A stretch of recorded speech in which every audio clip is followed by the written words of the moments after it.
సారా వీధి కుక్క. సారా ఒక వీధి కుక్క. దాని జీవితం కష్టాలతో నిండి ఉంది. ఆకలి, ఒంటరితనం, భయం ఇవే దాని నిత్య తోడు. ఒక రోజు వర్షంలో తడుస్తూ వణుకుతూ ఒక బస్టాండ్ కింద కూర్చొని ఉండగా రాము అనే ఒక యువకుడు దానిని చూశాడు. రాము మనసులో ఏదో తెలియని జాలి కలిగింది. సారా దగ్గరికి వెళ్ళి దానిని నిమిరాడు.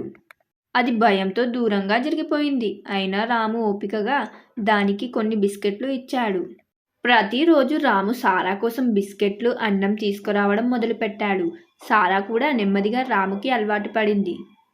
అది రాముని చూసినప్పుడల్లా తోక ఊపుతూ అతని పాదాల వద్ద వాలిపోయేది. రాము సారాను తన ఇంటికి తీసుకెళ్లాలని అనుకున్నాడు. కానీ అతని తల్లిదండ్రులు ఒప్పుకోలేదు. సారాకు ఒక ఇల్లు దొరకాలని రాము చాలా బాధపడ్డాడు. ఒకరోజు సారాకు ప్రమాదం జరిగింది. వేగంగా వస్తున్న కారు దాన్ని ఢీకొట్టింది. రాము ఆ దృశ్యాన్ని చూసి షాక్ అయ్యాడు. సారా పరిస్థితి విషమంగా ఉందని డాక్టర్ చెప్పాడు. రాము రాత్రంతా అక్కడే కూర్చొని సారా త్వరగా కోలుకోవాలని ప్రార్థించాడు. కొన్ని రోజుల తర్వాత సారా కోలుకుంది. కానీ అది పూర్తిగా నడవలేకపోయింది. రాము సారాను వదిలి వెళ్ళలేకపోయాడు. అతను తన తల్లిదండ్రులను ఒప్పించి సారాను తన ఇంటికి తీసుకొచ్చాడు. సారాకు ప్రత్యేక శ్రద్ధ అవసరమని, అది తన కుటుంబంలో ఒకరిగా ఉంటుందని చెప్పాడు. రాము తల్లిదండ్రులు సారాను అంగీకరించారు. సారా ఇప్పుడు సంతోషంగా రాముతో పాటు జీవిస్తోంది. ఈ కథ సారా, రాము మధ్య ఉన్న లోతైన అనుబంధాన్ని, ప్రేమను తెలియజేస్తుంది.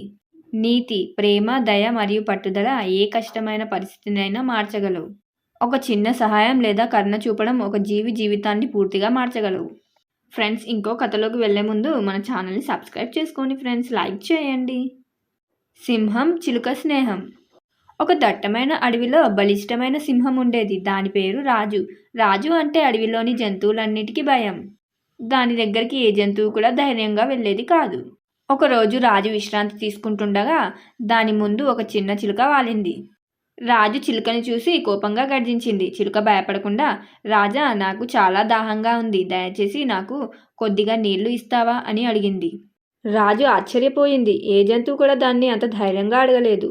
రాజు చిలుకకు నీళ్లు ఇచ్చింది. చిలుక కృతజ్ఞతగా దానితో మాట్లాడడం మొదలుపెట్టింది.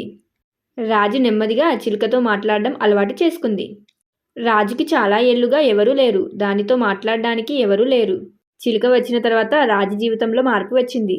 అవి రెండు ప్రతిరోజు కలిసి మాట్లాడేవి, కలిసి ఆడుకునేవి.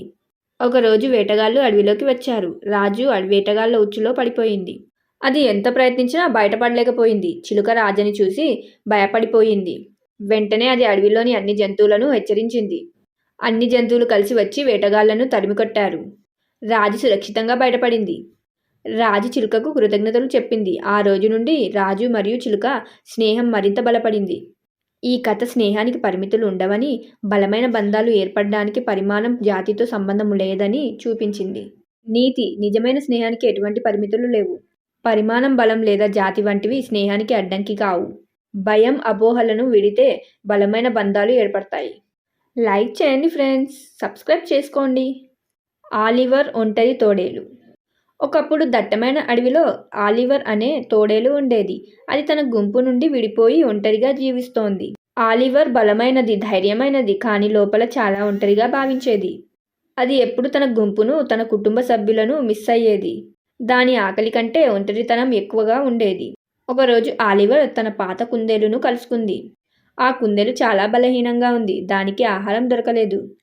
ఆలివర్ సాధారణంగా కుందేళ్లను వేటాడేది. కానీ ఈసారి దాని మనసులో ఏదో తెలియని జాలి కలిగింది. అది తన వేటను పక్కన పెట్టి కుందేలుకు ఆహారం అందించింది.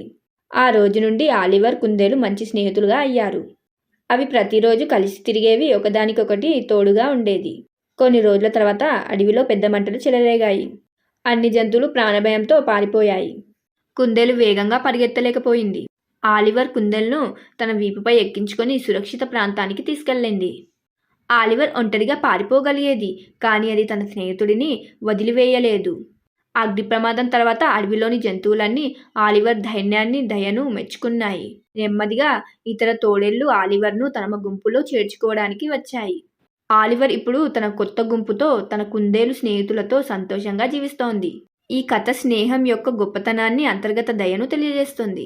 నీతి: దయ మరియు నిస్వార్థ సహాయం ఒంటరితనాన్ని తొలగించి కొత్త బంధాలను ఏర్పరచగలవు.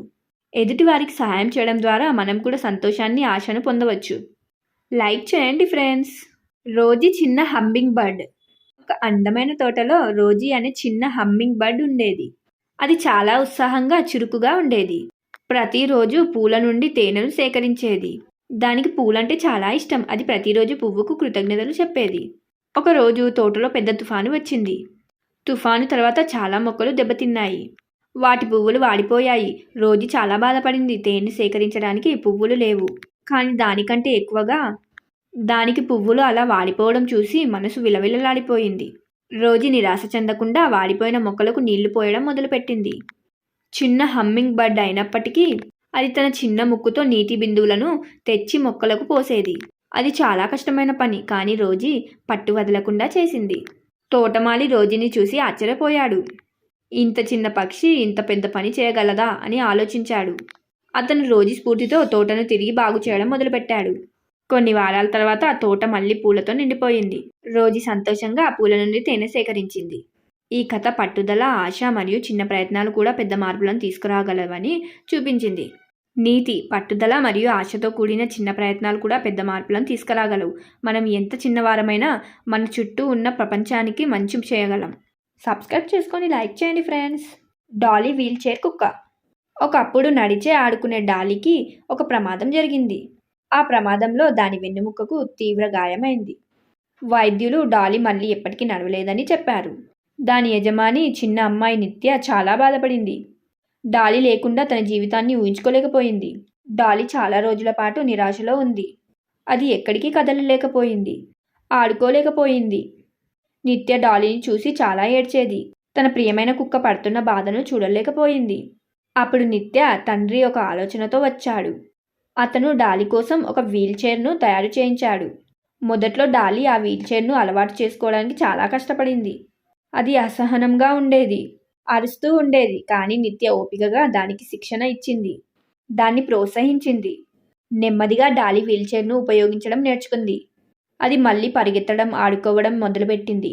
డాలీలో సంతోషం తిరిగి వచ్చింది. అది తన వీల్ చైర్లో నిత్యతో పాటు పార్కుకు వెళ్ళేది, ఇతర కుక్కలతో ఆడుకునేది. దానిని చూసిన వారందరూ ఆశ్చర్యపోయారు. డాలీ ధైర్యం, పట్టుదలకు ప్రతీకగా మారింది. ఒకరోజు నిత్య స్నేహితుడు తన కుక్కతో కలిసి పార్కుకు వచ్చాడు. ఆ కుక్కకు కూడా ప్రమాదం జరిగి నడవలేకపోయింది. డాలీని చూసి నిత్య స్నేహితుడు ఆశ్చర్యపోయాడు. నిత్య డాలీ కథను చెప్పింది. తన తండ్రి తయారు చేసిన వీల్ చైర్ గురించి వివరించింది. డాలీ కథ విని నిత్య స్నేహితుడు తన కుక్క కోసం కూడా అలాంటి వీల్ చైర్ను తయారు చేయించుకున్నాడు. డాలీ చాలామందికి ఆదర్శంగా, స్ఫూర్తిగా నిలిచింది. దాని జీవితం ఆశను, సంతోషాన్ని తిరిగి తెచ్చింది. నీతి: వైకల్యం అనేది ఒక జీవితానికి అడ్డంకి కాదు. దృఢ సంకల్పం, ఆశ మరియు ప్రియమైన వారి మద్దతు ఉంటే ఏ అడ్డంకినైనా అధిగమించవచ్చు. ప్రతి జీవితం విలువైనదే మరియు ఆనందాన్ని పొందడానికి అర్హమైనది. అంతే ఫ్రెండ్స్, ఈ వీడియోస్ మీకు నచ్చాయని ఆశిస్తున్నాను. ఈ వీడియోస్ కనుక మీకు నచ్చినట్లయితే లైక్ చేయండి, షేర్ చేయండి, కామెంట్ చేయండి. సబ్స్క్రైబ్ చేయడం మాత్రం మర్చిపోకండి. మరొక మంచి వీడియోతో మీ ముందుంటాను. అంతవరకు మా ఛానల్లో ఉన్న వీడియోస్ అన్ని చూసేయండి. Bye bye.